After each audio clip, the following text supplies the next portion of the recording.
Bonjour Gérard Mérès. Bonjour Marion. Ah, vous êtes le président de l'association Prader-Willi France. Vous nous aviez déjà offert un petit peu de votre temps au tout départ de la revue numérique des aventures depuis 8 heures.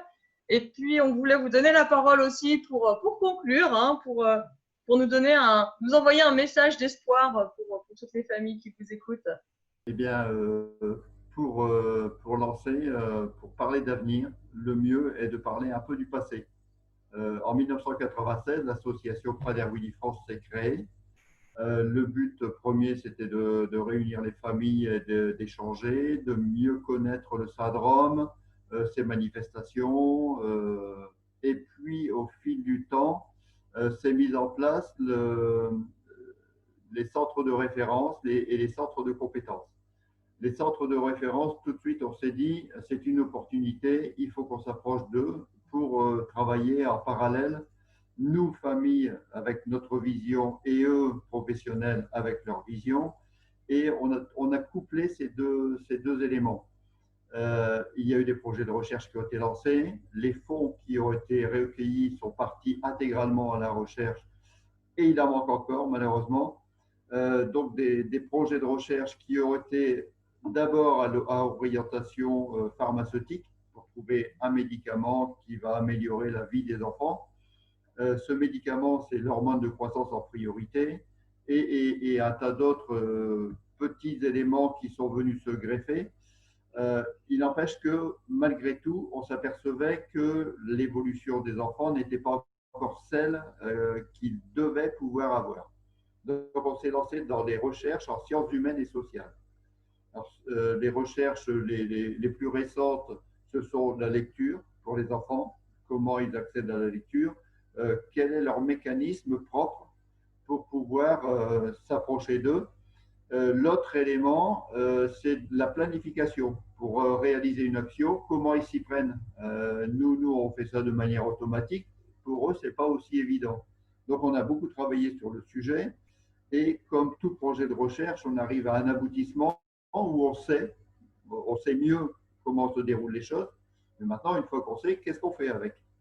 Et donc, la phase actuelle est de travailler sur ces projets de recherche et de travailler pour le diffuser auprès de chacune des personnes, auprès de chacun des enfants, pour qu'ils s'en approprient et qu'ils vivent leur vie à eux.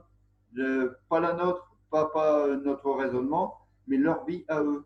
Et de ce fait-là, bah, ils seront mieux dans un autre contexte. Et donc, les dernières discussions dans l'association, c'était de dire c'est un outil qui est destiné aux professionnels, sauf que les vrais professionnels, ce sont les parents, qui sont 24 heures sur 24 à côté des enfants. Et moi, je souhaite très vivement qu'on mette en place des formations pour les familles à l'utilisation de ces outils, qu'est-ce qu'on peut en tirer et comment les choses peuvent évoluer. Donc ça, c'est un travail qui se fait de manière intense actuellement. Il y a des réflexions différentes. L'association se remet en cause sur ses moyens de fonctionner pour être au plus proche des familles et des personnes touchées. Et puis, bon, on espère vraiment que les choses vont évoluer dans un sens très favorable. L'autre partie, c'est que on a l'intention euh, de reprogrammer des recherches complémentaires sur des domaines qui ne sont pas encore explorés.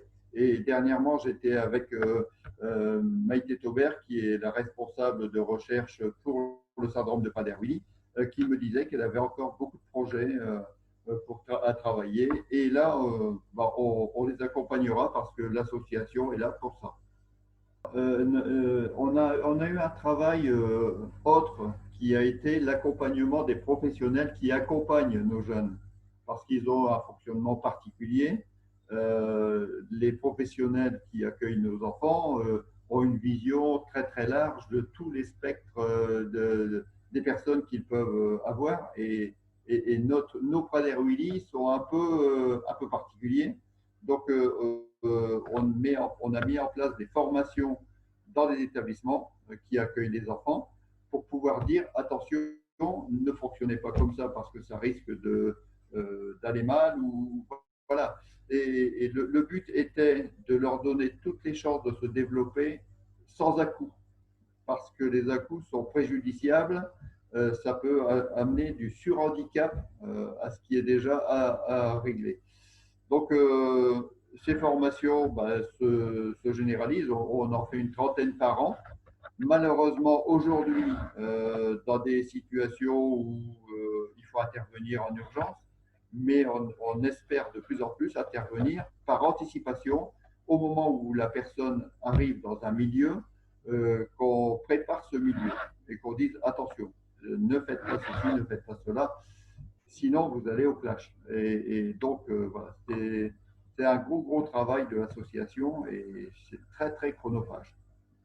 Bien sûr, mais tellement utile, hein. C'est vrai que c'est pas l'enfant qui peut avec ses gènes, avec ses chromosomes boiteux, on va dire, qui peut lui s'adapter, hein. Donc c'est bien à nous les parents, effectivement, les familles et puis les professionnels, enfin toutes les personnes en contact avec cet enfant qui deviendra une personne, un adulte, pour qu'il se sente le mieux possible. Et puis puisse peut-être exprimer aussi son potentiel, parce que finalement, comme bien souvent dans les handicaps, on découvre au fur et à mesure qu'on met en place des choses dès le plus jeune âge qu'il y a du potentiel, que c'est des enfants, voilà, si on applique une méthode un peu particulière, ils peuvent apprendre à lire, voilà, donc révélons tout ce potentiel. Alors, la grosse différence par rapport à il y a 25 ans, c'est que maintenant, lorsqu'on fait des réunions de famille avec les enfants Prader-Willi, les enfants atteints du syndrome, on s'aperçoit que les enfants ne grossissent plus comme ils grossissaient autrefois. Les parents ont pris conscience qu'il fallait maîtriser la nourriture et cette maîtrise de nourriture fait qu'elles se sentent mieux dans leur peau et elles développent davantage de capacités. Parce qu'on sait tous que dans les cours d'école, les enfants ne sont pas très tendres entre eux, surtout en ce qui concerne le poids. Donc voilà, c'est aussi un des éléments qui fait que les évolutions sont complètement différentes de ce qui se passait autrefois. Eh ben, tant mieux. Tant mieux et que ça ne s'arrête surtout pas. En fait, notre travail a été à deux orientations. La famille et la personne. Dire attention, évoluer dans telle ou telle direction, et aussi le monde accueillant en disant ne rajoutez pas du handicap au handicap. Donc voilà, c'est les deux éléments qu'on a travaillé et on espère beaucoup sur ces deux points. Super, super. Merci Gérard Mérès pour ce beau message d'espoir à toutes les familles qui vous écoutent et qui sont d'ailleurs peut-être touchées par le syndrome de Prader-Willi ou touchées par une autre forme de handicap. Et je crois que les combats sont un petit peu les mêmes, quels que soient les handicaps. Donc, nous sommes tous réunis dans un grand bateau. Merci beaucoup. Après, à bientôt.